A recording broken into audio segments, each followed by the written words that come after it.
the Sportscast One, also on Instagram, and check out our app, the Sportscast for iOS. The Champions League final is here between Manchester City versus Inter Milan. Is this it? And Man City is going to finally win the Champions League, which Pep has not won in a while. But that was the goal that they hired him for, to win it and also possibly win the treble as well. Inter Milan, first time in a while. Join us all the way from the West Coast, Francisco Flores. Welcome back to the Sportscast.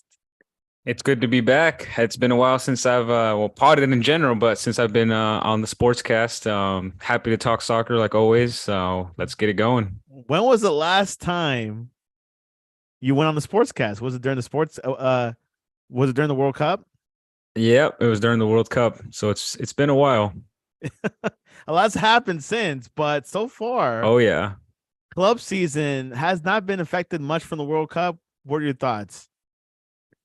I mean, the scheduling is probably the only thing that's been the most off. Like this is probably the latest the Champions League final has ever been played. And but as far as the big complaints that came before the World Cup and when it was announced that it was going to be a Winter World Cup about too much stress on the players and being overworked, I feel like people have just forgotten about that. So all those people that complain and wasted their time, it's like here we are, everybody's back to normal, and it's going to be even shorter time till the next World Cup, 3.5 years. So I think it's going to Actually, make 3 years now.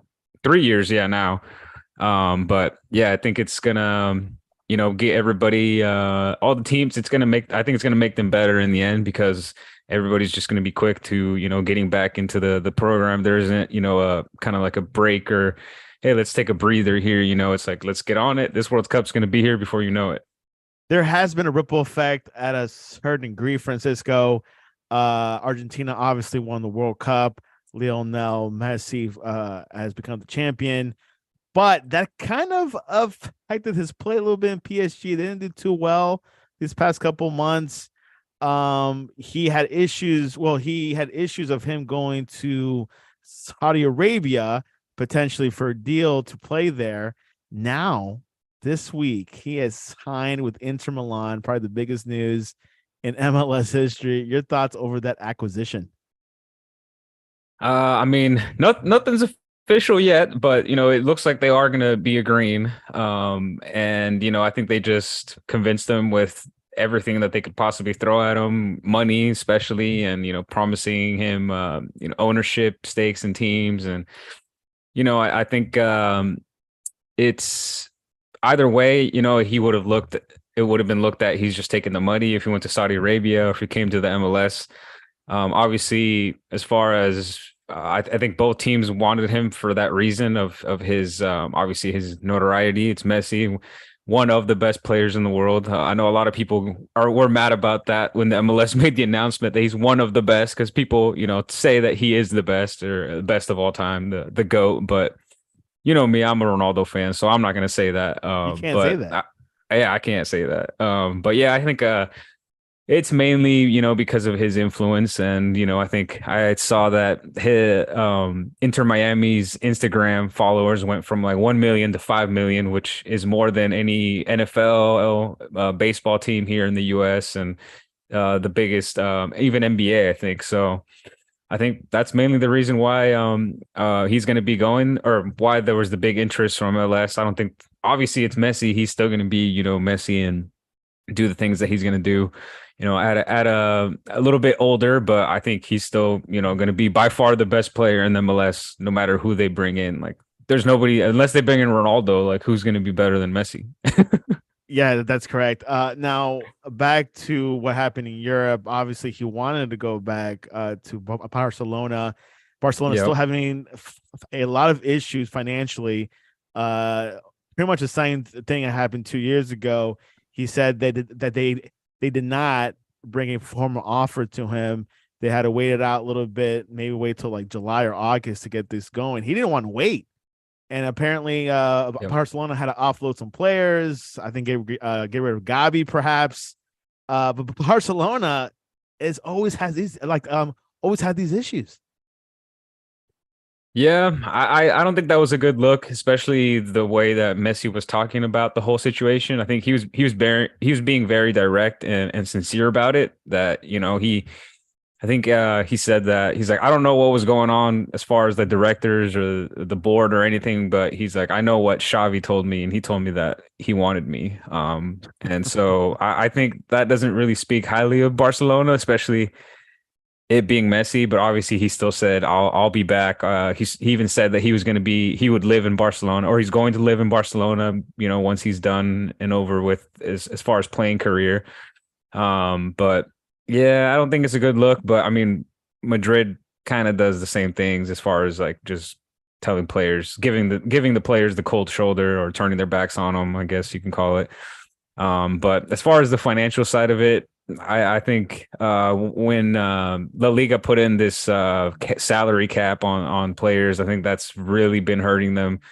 They don't have as much pull as they used to have as far as getting these players with really big, or getting the interest from players with huge contracts. And I think financial fair play is kind of just a big burden right now on the Liga, and it's a new thing for them. So teams are still learning and trying to figure, ways around it, because there's always ways around it. Look at Man City. We'll take the punishment, we'll deal with it later. But yeah, I think in general, it just I was telling this to my roommate that like it's crazy how the MLS has as much, or if not more, buying power than some of these European leagues. I think that's kind of where I stand on it. I think the top five European leagues should have all the money to bring in whoever they want at whatever point or whatever stage they're at in their career, whether they're just trying to retire with a lot of money, towards the end of their career, if it's a new, fresh, young player. But yeah, I think it would have been interesting to see if Barcelona would actually offload Gavi for to try to bring in Messi. I think that would have been interesting, but Messi didn't want to wait, and it sounds like to me like he didn't have he kind of expected like a bigger um to be received, in a higher manner, I Way, guess, from yeah, from way the better board, reception. Yeah, very and like, reception as far as like, yeah, come Messi, we'll give you whatever you want. So I think and he that said in that's the another reason. interview that a few from within Barcelona did not want him back. We're talking about like the front office, so they were not Yeah, completely on board with it.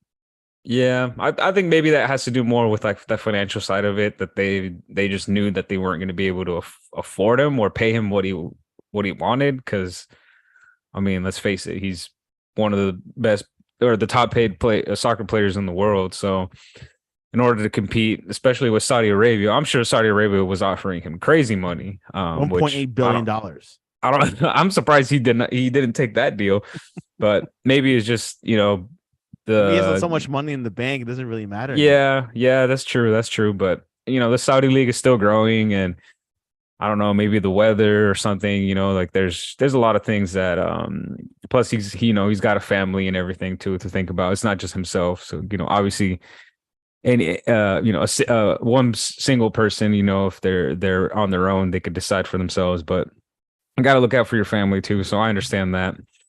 Yeah, you But can't yeah, take I am a your little surprised he didn't take that billion. yeah, and obviously, we'll get back more into transfers because I know Real Madrid has done some movement this past week or two, really fast. A lot going on this past week since all the leaks have been over and concluded. Holler from Enga Darwin from Facebook. Holler back at you. Let's go into the Champions League final preview. These are the first time these two have met. First time since 2005, Liverpool versus AC Milan, that the first competitive meeting between two sides is a Champions League final. Erling Haaland has scored 12 goals for Manchester City this past season. But Man City is the favorite. Obviously, they won the FA Cup a week ago and they won the Premier League. Um, your thoughts over this matchup? Biggest takeaway from me is don't let Man City win the treble. Come on, Inter Milan, you can do it. You can do it. That's who I'm rooting for, the underdog. But with that being said, though, I'm obviously a little, still still a little hurt from the Man City, the semifinal Man City Real Madrid.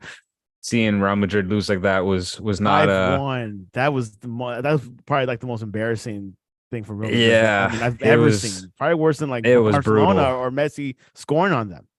Yeah, like I didn't want to turn the game off, but yeah, I almost did at one point. I was like, I can't You handle had any to more for of professional this. services. Yeah, but yeah, I think in all honesty, Man City is probably going to win it just because of the way that they've been playing. They have a really good bench. Inter Milan, while they are also a good team. I just don't think they don't have what it takes to beat a team like this. So many options for Man City. Every game it seems like just when you have them, they have another ace or another card up their sleeve. They've got a secret weapon somehow. Whether it's Gundogan, whether it's Kevin De Bruyne, you never know who's going to be the focal point of their attack. And just when you think you got him, boom, there's Erling Haaland also, scoring a goal. And I just they got a lot of firepower. They got a really good bench. Inter Milan, I think best thing going for them is to play defensive and hope for some luck there and keep it as tight as possible. If you let Man City score one, that's it. It's over. So hoping for the best, and I really don't want Man City to win the treble just because I don't like Pep Guardiola at all.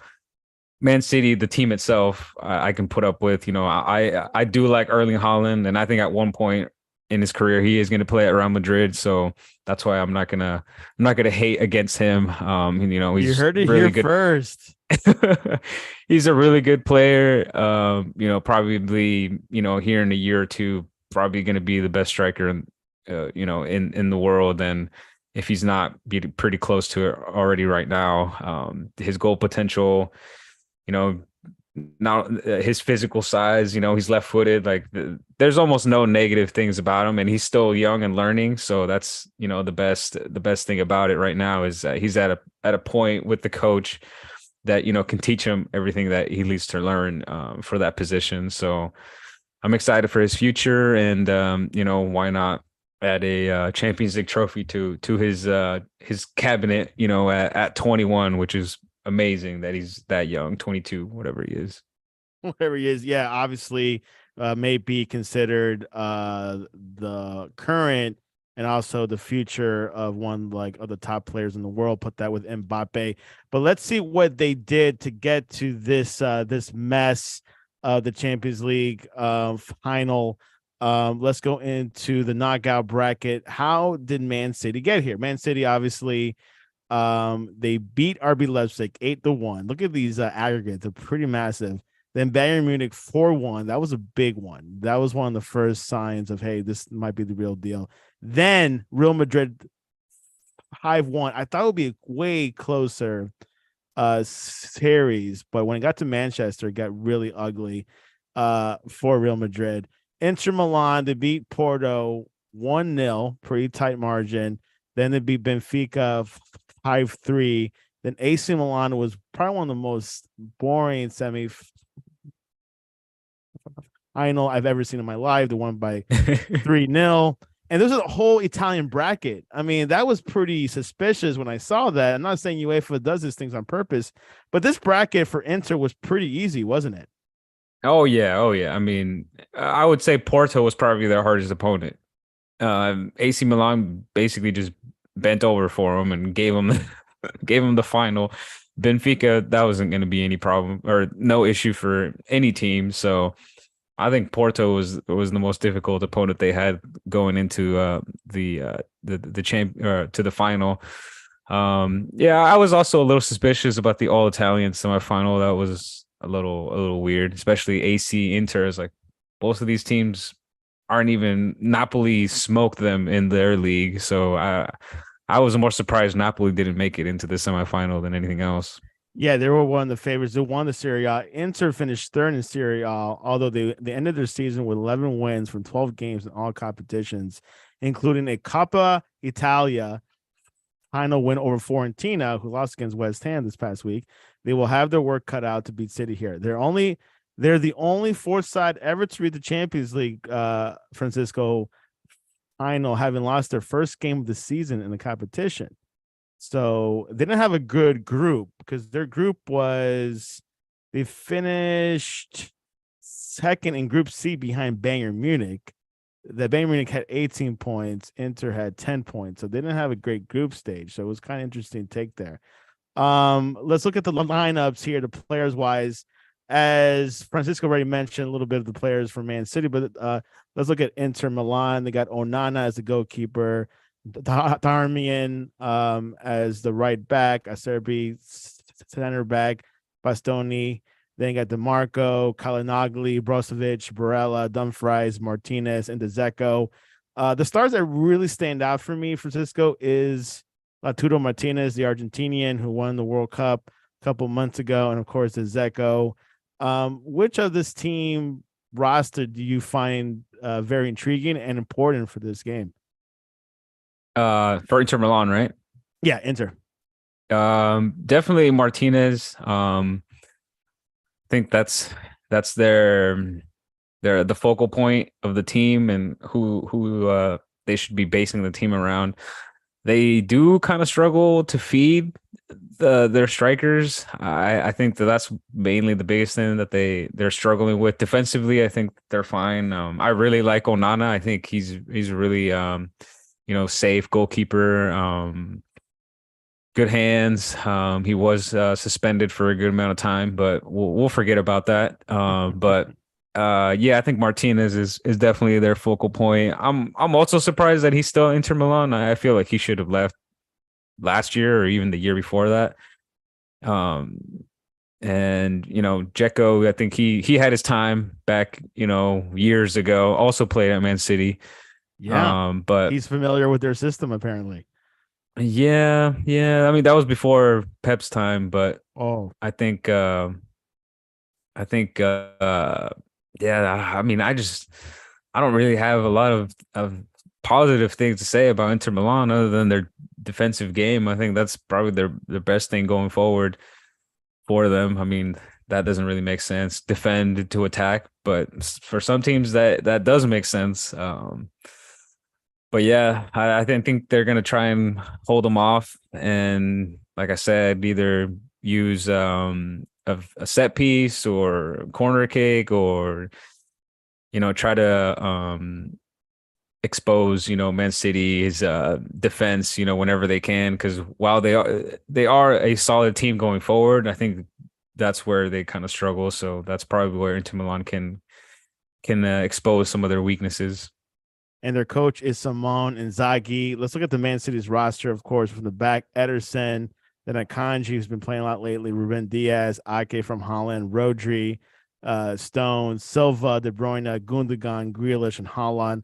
Of course, this lineup could change because Man City has a deep roster, but do you think this is a very probable roster what's going to happen tomorrow? Yeah, I think so. I think that's probably what's worked for them the best. This three back line, sometimes four, which is a very interesting strategy to use four center backs. Um, whenever they use Kyle Walker, I feel like that's probably when they have their weakest squad, just because I don't think he understands the system at all. He just kind of does whatever he thinks is the best defensively, whether that's just running after players or just running up and down the sideline, which I think the players the other players that Manchester City have as far as ball distribution, Silva, Grealish, I think it's way smarter of a strategy to use this four center back fluid four center backs, I guess, with Stones kind of playing up into midfield and kind of like a center defensive role. But Rodri's basically a center back as well with his size. Like he might be bigger than Akanji, I think, and Ake. Like this guy's a freaking wall. So it's kind of like five center backs. So defending with five and attacking with six, defending with five and attacking with five. It is kind of balances out nice for them, and at times I feel like their opponents are overwhelmed with the amount of attack that they have just because of that five block that they have defensively. So that tends to work out really really well for them, and usually makes teams sit back pretty deep. And with Erling Haaland, good luck stopping him. He's fast. You can't keep up with him. If you do keep up with him, he's probably going to outmuscle you and either steal the ball from you, or you won't be able to take the ball away from him.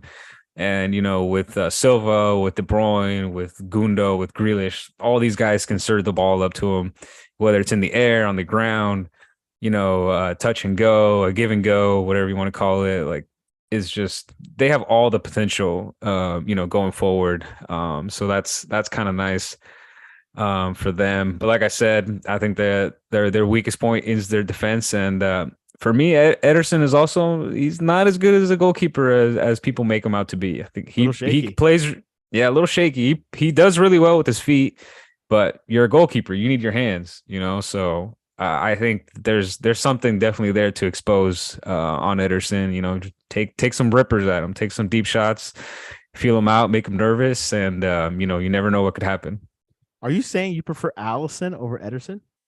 Uh I don't know if I prefer any of them, to be honest. Allison is a little shaky also. Yeah, he has been lately. I have to Uh be honest. I, Even I as a Liverpool fan. yeah, like I don't know. He just catches me off guard sometimes. Like I feel like he's got good reach, but he's really lazy to get to the ground and those low powered shots. But also he's a little deceptive at times. Like he doesn't look like he could be like a really athletic type of person, like especially for diving, or like for like a goalkeeper. But sometimes he surprises me and he makes some pretty good saves. But I don't know. If you made me choose between the two, I don't really think it would matter. I would just put a really solid defense in front of him and hope for the best. 1 year ago, Courtois was the man of the match. Which of these two goalkeepers, Ederson or Onana, will make a difference for this match tomorrow? Um, I would put my money on Onana more than Ederson. I think if anyone's going to be keeping them in the game, I think it's going to be Onana on the defensive side and goalkeepers. Um, he's got great saves. He's got good reach. He can dive. And I don't think he really has like a weak point. I was looking at his defensive stats, and I don't remember what they were specifically, but in the Italian league, I think he had some pretty good save percentages, and also I think he had pretty good amount of clean sheets. So I think bringing him back, I think there was a reason why Inter Milan were seeking him out. They were like, we don't care what he's done in the past. Like, yeah, he took some of his wife's supplements accidentally. Okay, we'll take him. Gets banned for a prohibitive substance. But yeah, I think there's definitely a reason why they were seeking him out and waited for him until he was cleared to play again. So I think he'll be the difference maker between the two. Top scorers for each team, Haaland and Dzeko is not Lautaro Martinez, believe it or not. 12 goals this season. Haaland, Dzeko had 4 goals, so it's not much. I think the goals are spread out within But the look at their rating clubs. though. Like The that rate doesn't even make sense. If you 7.74 for based on the Haaland and goals, 7.06 to Dzeko. So this unless guy might be very key. unless he's only had 4 shots and 4 goals the whole the whole campaign. Like how is his rating in the sevens? Yeah, quite interesting how Fatma puts these arrangements. So these two teams have not met since 2011, I believe. The last played in the preseason friendly back in 2011 when Dzeko was starting for Man City. Oh, he And was still at Man City. yeah, and they beat them at 3-0. So obviously two different teams since from 12 years ago. That was a long time So ago. yeah, and last time Inter has been to a UCL final was in 2010. I remember that. Jose Mourinho was there. I was gonna say Robin was there, I think. So and they beat Bayern Munich, I think. No, oh yeah, Bayern Munich had Robin. My bad. And Oh yeah, yeah. Inter, I don't think they had anyone significant in that squad. I don't know if you were if you started to if you watched that match that time. That was a little while back, so I don't remember You didn't watch specifically, soccer but back then. You're a fake soccer fan. You didn't watch back then. Now I was watching mostly Mexican League back then. Liga MX. Yeah, yep. The rise of Chicharito. But yeah, let me look at that game, which it was, oh wow, a lot going on there. Julio Cesar was keeper, Lucio Hunter back had Mike Cohen, Zanetti, Cambiaso, Snyder. That was the one I get mixed up with. Eto, Milito, Pandev. Oh, dude, this was So probably Mourinho's best squad ever. yeah, probably one of his best squads, which he is available apparently. He might leave Roma, but we'll talk about that a little bit later. But this is the squad back then. Of course, Bayern Munich had Olic, Oh, I mean, Muller, and a Munich top was Robin. Munich was Bayern was also stacked. Yeah, Schweinsteiger, Van Schweinsteiger, Bommel, Batstuber, Demichelis from Argentina, Van Buten, Lam, and Butt. Olic. Oh, was this after the World Cup when Olic he wasn't he like the top scorer in that World Cup? Olish, he is Croatian, right? Yeah. I think that was the year that was after he went off in the World Cup. Did Croatia had a good World Cup in 2010? I don't think they did. No, he was just scoring goals. It was, yeah, I don't think they went deep. But these Croatian teams have had some good World Cup history. Yep. So Mario Gomez, Klose. Yeah. Not a bad bench. Oh wow. Yeah, But yeah, Klose. that was definitely though Inter Milan is probably one of their best teams of all time, Ivan and for sure Cordoba, Mourinho put together a freaking squad. a Like good squad. And nobody thought that these guys were going to get to as far as they did. But Eto this was like his right at his prime. yeah. Yeah, this is a very good squad. Then he went to Chelsea for a bit, but that was the last time Inter Milan went to the final and they won it. Don't think they'll do it this year. It's a whole different team, and Zage is the manager for Inter, so we'll see what happens. Before we get into predictions, let's go into the transfer market. Inter Milan, I mean Real Madrid, they lost one big player. I would say is Benzema went to Saudi Arabia. He only won Ballon d'Or about a year ago. What happened there? Is something that he didn't score much goals, or like what are your thoughts over him moving out of Madrid? Well, my thoughts are that I kind of see it in the same way as when Ronaldo left. There was kind of like mixed feelings about well, I guess no, not in that way. I guess it was a little different because that I didn't feel like that until after it was announced that Ronaldo was going to leave or was seeking a way out. I think this was a little bit kind of out of nowhere for Benzema, but I think unlike Messi, Benzema heard the dollar bills and Benzema was like, "Yeah, I'll take it. I'll take that right now." Which you can't blame him Retirement for. check. Yeah, which Benzema hasn't made like enough money like Messi has, so it's totally understandable. Right. I mean, his contract was pretty big, that he was still on and had another year on. But I think as far as where the team was at, especially with what happened in Champions League and falling on their face basically in La Liga and letting Barcelona take the title, which I still can't believe. Also, with how bad Barcelona started. Struggled with some injuries this past season as well. Yeah, there was, and for sure there was a lot of things going on, but I think now it's like, all right, he's gonna leave, and we're kind of at that like, this is what I was trying to say. Now that we know he's gonna leave and he's gonna be gone, we're at the point where, like, when Ronaldo left, it's like, what do we do? Who do we replace him with? Like, he was our star player.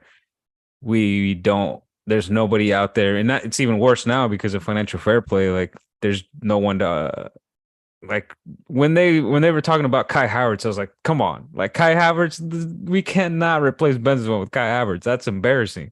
Yeah, please do not bring him in. Yeah, and then plus that, and like what I've heard, those negotiations have fallen a bit. Yeah, it's not gonna happen because Real Madrid doesn't want to pay 60. I think that was the price, 60 million, I think Euros, euros. yeah, not dollars. Um, which I think maybe 40 at best, but Chelsea wasn't gonna let him go for anything less, or even, they paid a pretty good amount, pretty good chunk of money for him. But yeah, it's I can't blame him for leaving and for taking the money. I think we were kind of at a split in the road as far as, what are we gonna do? Are we gonna stick with Benzema and, keep build the team for next year around him, or bring in players to keep that same squad mentality that we have right now, with the type of forward that he is?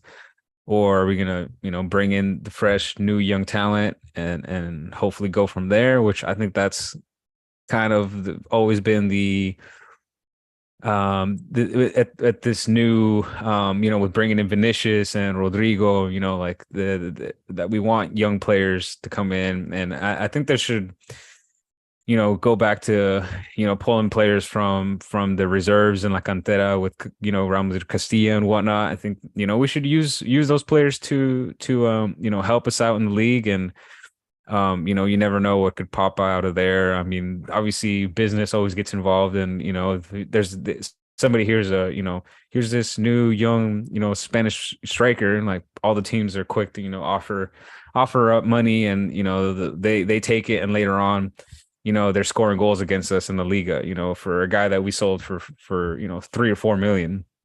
I think we need to take advantage of that. Like, the team puts in a lot of money and invests a lot of money into the youth squads to build these players up, and then, just to sell them in the end. I think we should use some of them and try to focus a little bit more on that. Yeah, Um, and they're but not just not yeah, using well, it from within. yeah. So, it's going to be interesting to see what happens. I'm definitely, excited that, we're bringing new players in. Jude Bellingham, I think that's going to be a huge addition to the team, especially with, Tony Cruz and Modric, being at the age that they are. Like, they can't continue to play, game in and game out, game after game in La Liga, in Champions League, high intensity games, at the age that they're at. Like, I'm not saying that they're not good, and I'm just saying that, eventually you run out of stamina. You can't keep up. Which they did against Man City. Yeah, exactly. Which, I feel like that was also kind of a mistake from Ancelotti's side. The rotation and the resting of players was off, for those 2 weeks leading up to the game and before that series. And so, I'm definitely excited for Bellingham to come in. It's going to be a little pricey, but, it's I think it's going to be worth it in the end. Huge contract. I think it's still 2029 for him. I think a little over 100 million with some bonuses or something included in there. So I'm definitely looking forward to seeing him play. From what I've seen, him at Dortmund, and in the few games I've been able to catch. Like, I like his the way he plays, the way he carries the ball, and the show. It looks like he influences the people around him when he's playing. The drive that he has on the field, and like just up and down all the time. So I'm super excited to see him in the squad. Other players that have been stepping out. Of course, Benzema went to Al Ittihad. Marco Asensio, another big player, key of Real Madrid, possibly going to PSG. What happened there? Your thoughts?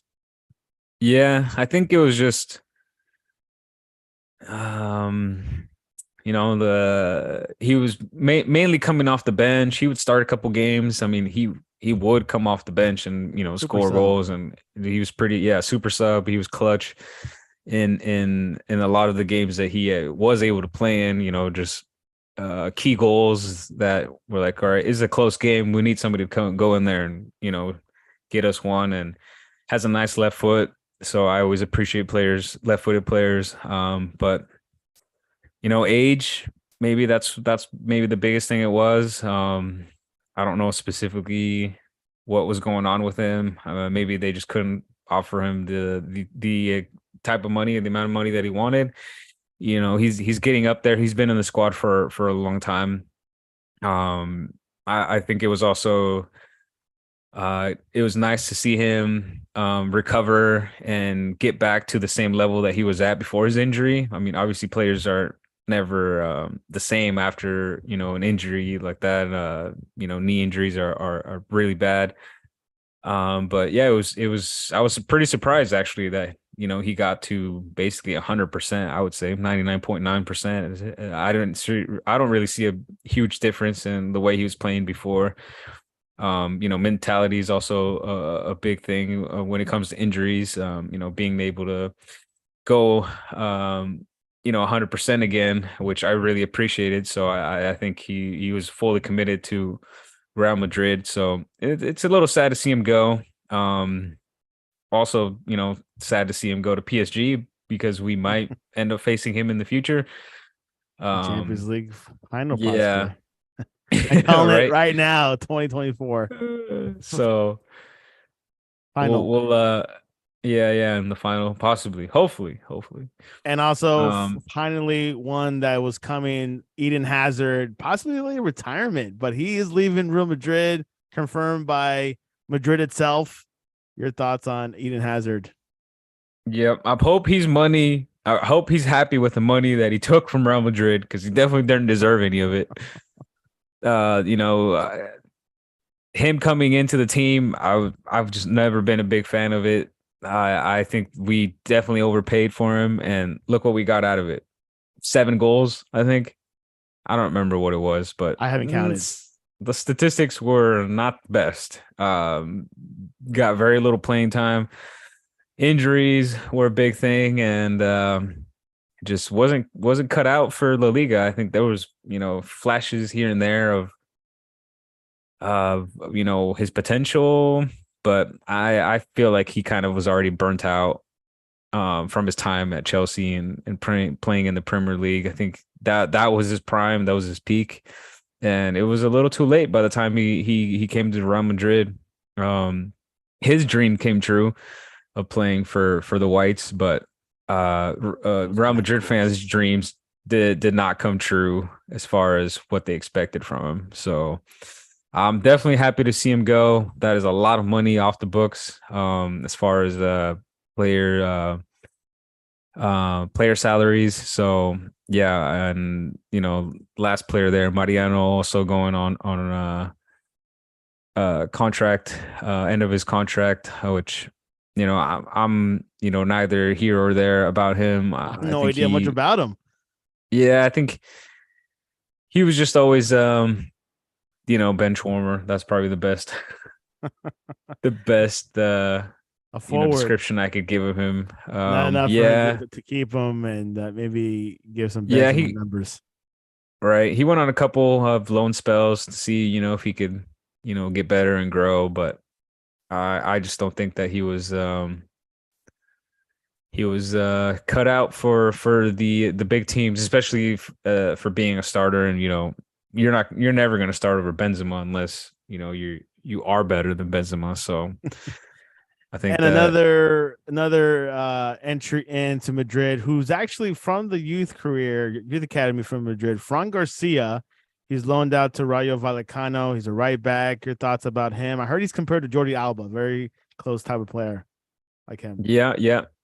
Um, I would say that's kind of what he's got the potential to grow into is that type of player. He's definitely got the speed. He's young, but for to play defense, I think the you got to be smart. You got to have the brain. I think that's kind of the bigger thing, and so having a combination of that, I think it's going to work out well. And like I said, we were just talking about the youth system and bringing in the younger players, and yeah, I think he's got a lot of potential. So I hope we use him. Definitely, could use some strengthening in both fullback positions, right and left. I think Carvajal is, he's done he's done his time at Madrid. He's definitely I have no complaints over Carvajal. I think he was always through and through a Real Madrid player. Always showed out for the team and the badge and loved the team. So obviously it's going to be sad when he leaves eventually. But I think if we keep him around to teach, Fran Garcia or any other young right back, I think that's going to be a good move. And we thought we had a good potential for left back as in with Mendy, but I think that's kind of fallen out a little bit. I think he's kind of hit his ceiling, and so I don't know if there's going to be much more there to play with as far as he's got the speed, but I just don't think that he has that mentality. Like I said, he doesn't have the brains to play defense, makes a lot of mistakes, and so looking forward to seeing if we strengthen the left side as well. Another, which we'll get into rumors right now. Rumors, one of the top ones, Harry Kane potentially to fill that hole with Benzema. Do you think that could happen? I know they tried to do Havertz, and you were saying that probably going to fall through.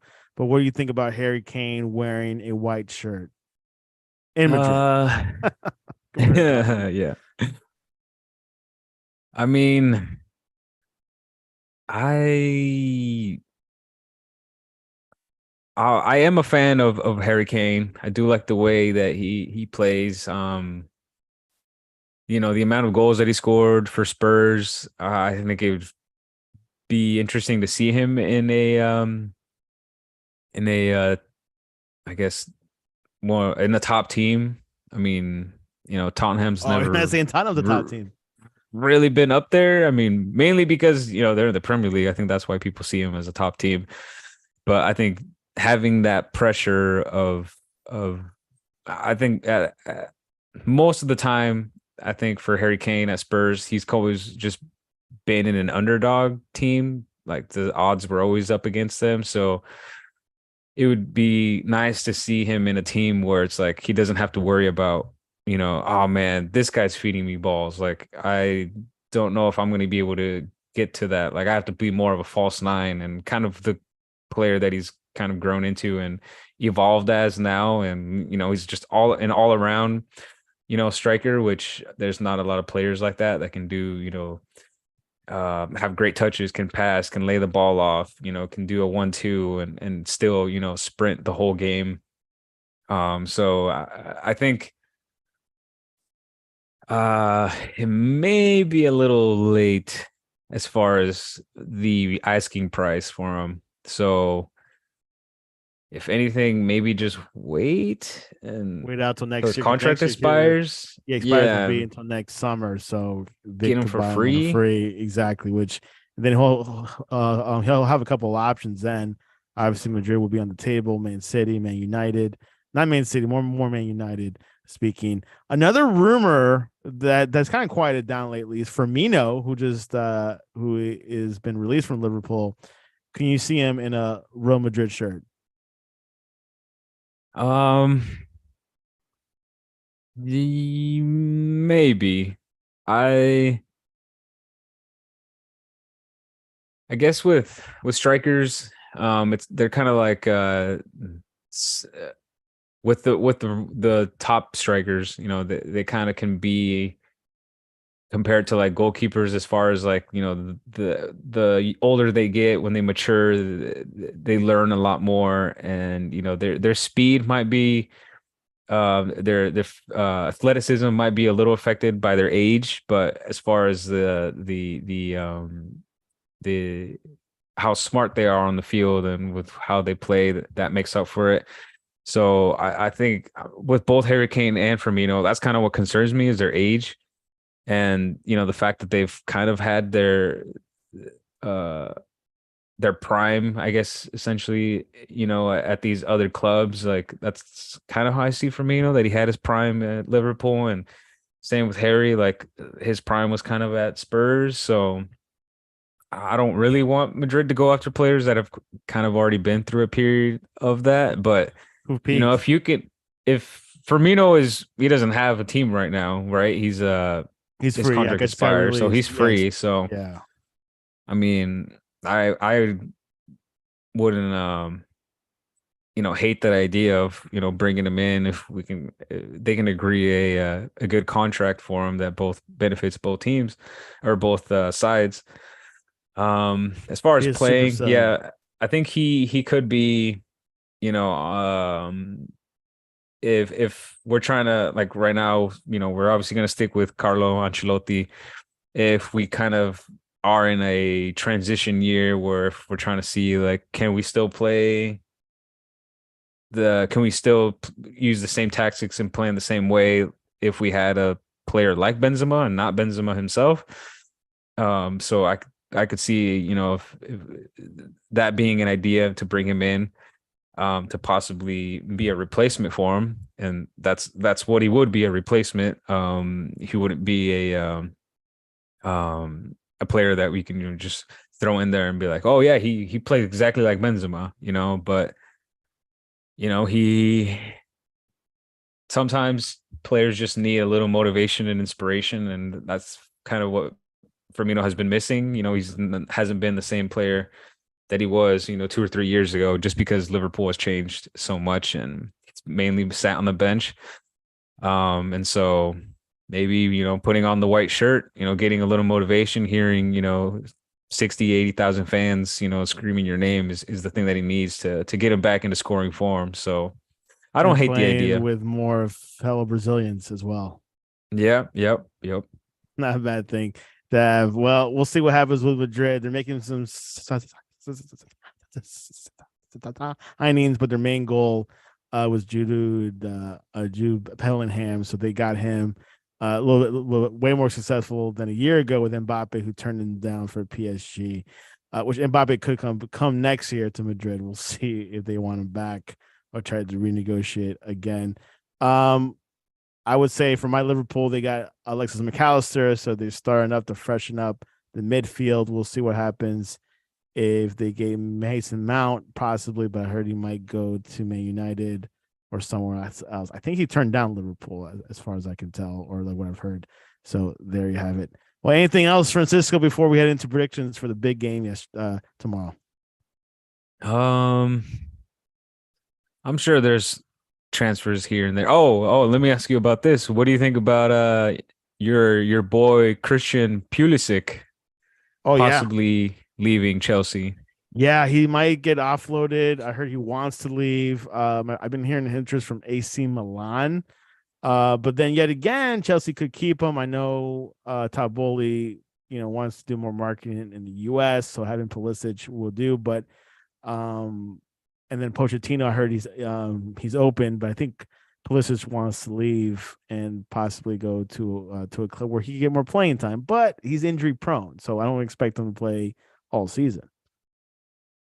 Okay. But what do you think? What do you want to happen with him? You I want him prefer to him to stay in stay or Chelsea. leave?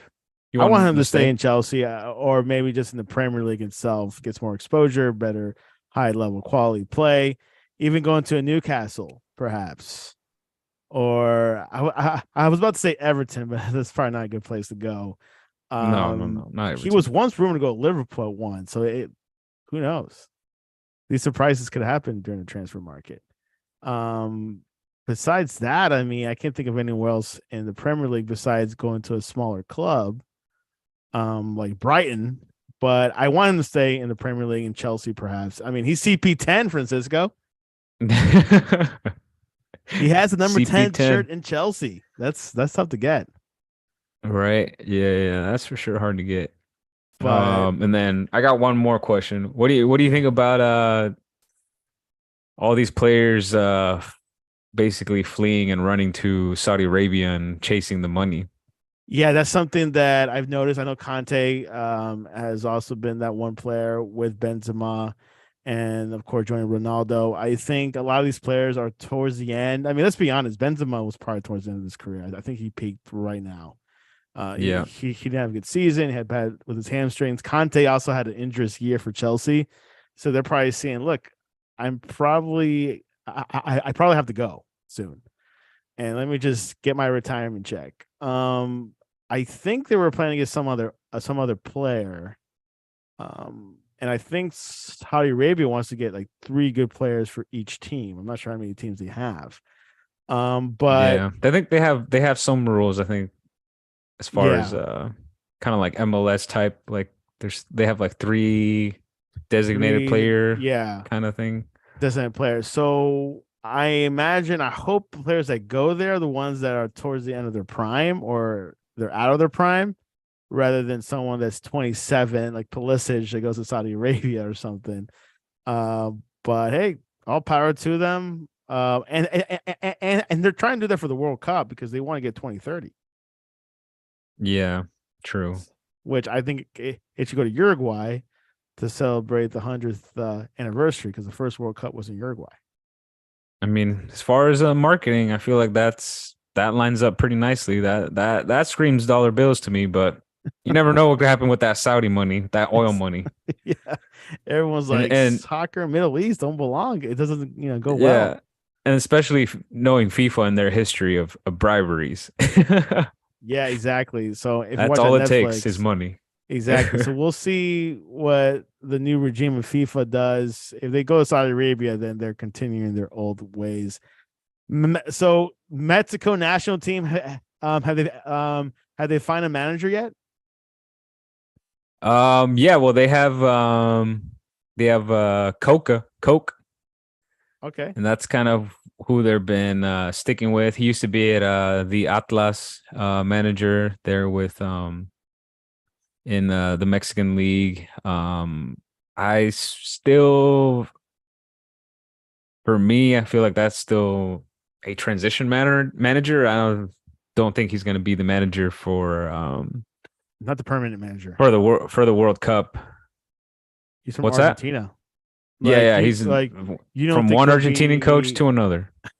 you don't think he'll be the permanent manager Uh, I mean, no, not as far as like taking us to the World Cup. unless he Uh, wins. Well, you guys are in the World Cup already.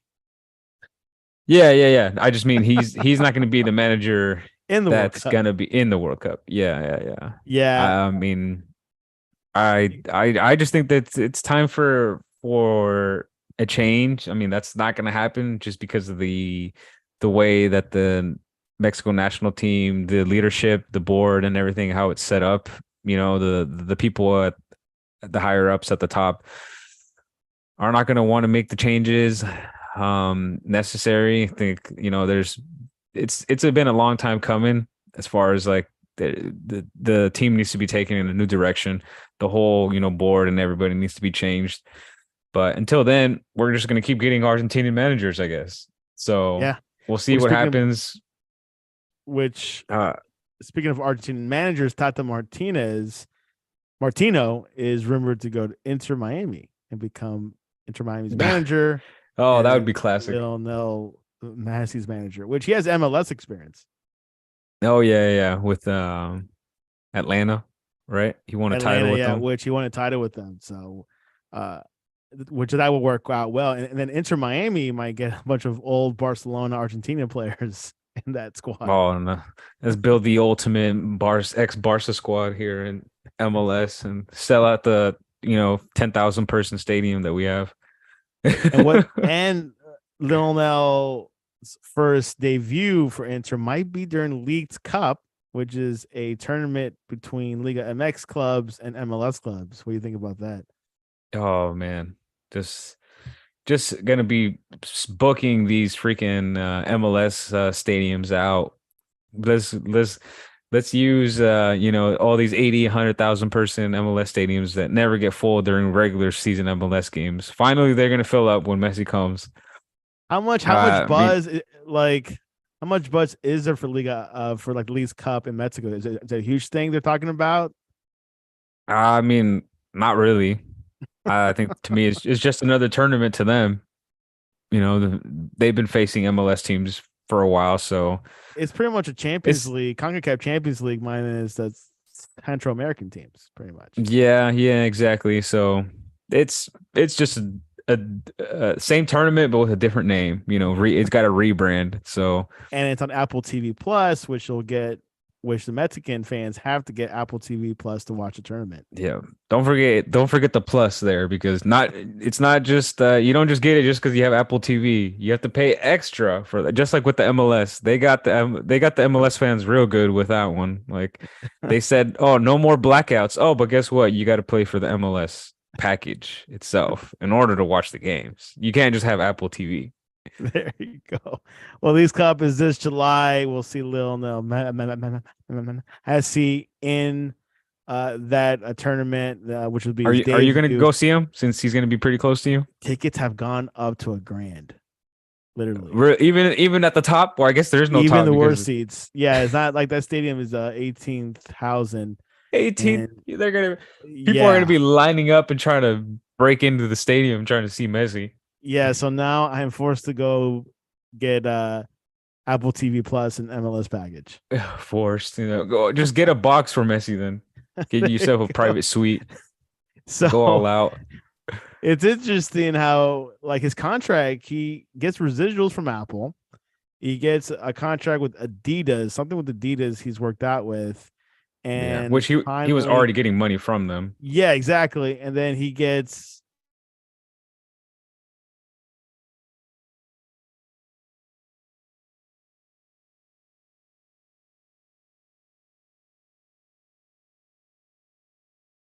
Francisco froze. Oh, did I lose you? Oh, there we go. Their You're internet back. connection's unstable. All right. So, well, there you have it. We got Champions League tomorrow. Final. We talked about MLS, talked about Real Madrid transfers, some other transfers. Let's go into the final prediction, score, and everything. Man City versus Inter Milan in Istanbul, Turkey, 3 p.m. Eastern. What is your prediction, Francisco Flores? All right. My prediction is I'm not gonna think about it. Inter Milan 1-0. Inter Milan 1-0. You're the only guy in the sportscast that's predicted Inter Milan to win. Everyone's picked Man City. I'm rooting for the underdog in this one. And who scores, Laturo or Dzeko?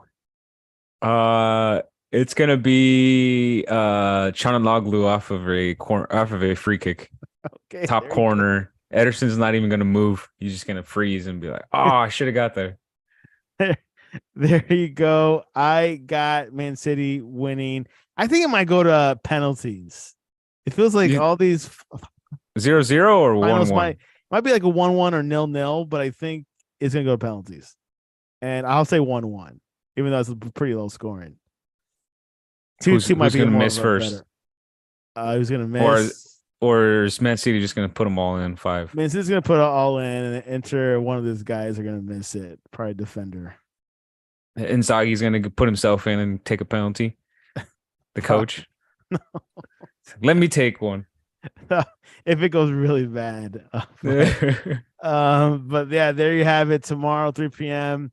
Francisco got enter. I got Man City. We'll see what happens. Man City gets the treble and their first Champions League trophy ever. Francisco, what is the best way to reach you online to ask you who should be the permanent coach for Mexico? Yeah, you can ask me all types of questions like that, soccer related or not soccer related, whatever you want. At on my Twitter at Francisco BCP. That's the best place to reach me. Not really on the pod scene anymore, but hey, I'm still on the socials, so hit me up and we'll see what's send your hate mail to, like are you Barcelona fans as well? Messi fans. Yeah, Barcelona won the league. Give them credit, but they did not get Messi after all. Still can't believe that. You can reach us at thesportscast.net or the sportscast1 on Twitter and Instagram. We'll be live tweeting the match tomorrow. And of course, the NBA finals tonight, game 4. Who do you got that one? Heat or Nuggets? I got the Nuggets. Let's go. MVP. MVP. Nikola Jokic might win it. Jokic. Probably. Yep. He is the real MVP, not Embiid. Embiid. Well, there you have it. NBA, NHL, Florida Panthers cut the series in half 2-1. We'll see what they do tomorrow if they tie it up. Well, Francisco, thanks for coming on. This hour long of soccer. We needed the soccer update. We haven't had one since in a while, since February, I believe. So I'm glad we got this out of the way. But we'll see how Madrid's roster looks in August, and maybe get back into retooling because Ancelotti's Real Madrid and Ancelotti confirmed that he will not be going to Brazil, so that's a plus.